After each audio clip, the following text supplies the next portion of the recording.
Hello, ഞാൻ ഇന്ന് കുറച്ച് നാളുകൾക്ക് ശേഷം ഹോസ്റ്റലിൽ നിന്ന് വീട്ടിലേക്ക് വന്നിട്ടുണ്ടായിരുന്നു. അങ്ങനെ ഇവിടെ വന്നപ്പോഴാണ് അറിഞ്ഞത് നമ്മുടെ അടുത്തുള്ളൊരു അമ്പലത്തിലെ ഉത്സവത്തിന്റെ ലാസ്റ്റ് ഡേ ആണെന്നുള്ളത്. അങ്ങനെ ഞാനൊന്ന് ഫ്രഷ് ആയിട്ട് വന്നപ്പോഴത്തേക്കും ഇവിടെ എല്ലാരും വിളക്കൊക്കെ ഒരുക്കി ഇരിപ്പുണ്ടായിരുന്നു കേട്ടോ. കാരണം അമ്പലത്തിൽ നിന്ന് ഇപ്പൊ താലമൊക്കെ വരുന്നുണ്ട്. ആക്ച്വലി ഞാൻ കുറെ വർഷങ്ങൾക്ക് മുമ്പാണ് ഇത് ലാസ്റ്റ് ആയിട്ട് കണ്ടിട്ടുണ്ടായിരുന്നത്. സാധാരണ ഉള്ള അമ്പലങ്ങളെ ഉത്സവം പോലെ ഈ അമ്പലത്തിൽ അത്ര തിരക്കൊന്നും ഉണ്ടാവാറില്ല. അങ്ങനെ കുറച്ചു നേരം കഴിഞ്ഞപ്പോ തന്നെ താലവും കാര്യങ്ങളൊക്കെ വന്നിട്ടുണ്ടായിരുന്നു. പിന്നെ എനിക്ക് ഏറ്റവും പേടിയുള്ള കാര്യമാണ് ഈ വാള് വെച്ചിട്ട് ഇങ്ങനെ ഭസ്മം ഇട്ടായിരുന്നത്. പിന്നെ അവിടെ നിൽക്കുന്നത് വേറെ ആരുമില്ല, എന്റെ അച്ഛനാണ് കേട്ടോ. അച്ഛന് മാത്രല്ല, കണ്ടില്ലേ എന്റെ ഇതിലേൽ ഇട്ട് തന്നിട്ടുണ്ട് കേട്ടോ ഭസ്മം. അങ്ങനെ അതൊക്കെ കഴിഞ്ഞ് നമ്മൾ ആനയ്ക്ക് പഴമൊക്കെ കൊടുക്കാൻ വേണ്ടി നിന്നിട്ടുണ്ടായിരുന്നു കേട്ടോ.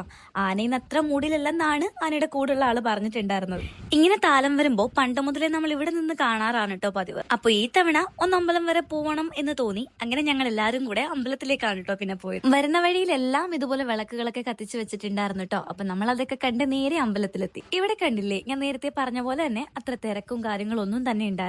ഞാനും പിന്നെ നമ്മുടെ കുഞ്ഞൂസും വന്ന പാടെ നേരെ പോയത് ഐസ്ക്രീം വാങ്ങിക്കാനാണ്. അങ്ങനെ ഞങ്ങൾ അവിടെ ഐസ്ക്രീം ഒക്കെ കഴിച്ചുകൊണ്ടിരിക്കാൻ നേരത്തെ തന്നെ നമ്മൾ നേരത്തെ കണ്ട താലമൊക്കെ അമ്പലത്തിൽ എത്തിയിട്ടുണ്ടായിരുന്നു കേട്ടോ. അങ്ങനെ താലമൊക്കെ അമ്പലത്തിൽ കയറുന്നത് വരെ നമ്മൾ കുറെ നേരം അതൊക്കെ കണ്ട് അവിടെ ഇരുന്നിട്ടുണ്ടായിരുന്നു കേട്ടോ. പിന്നെ നമ്മുടെ എല്ലാ ഉത്സവങ്ങളിലേക്ക് പോലെ തന്നെ ഇതൊക്കെ പൊട്ടുന്നത് കണ്ടിട്ട് നമ്മൾ നേരെ വീട്ടിലേക്ക് പോവാൻ പോവാണ്. അപ്പൊ നമുക്ക് പിന്നെ കാണാം. ബൈ.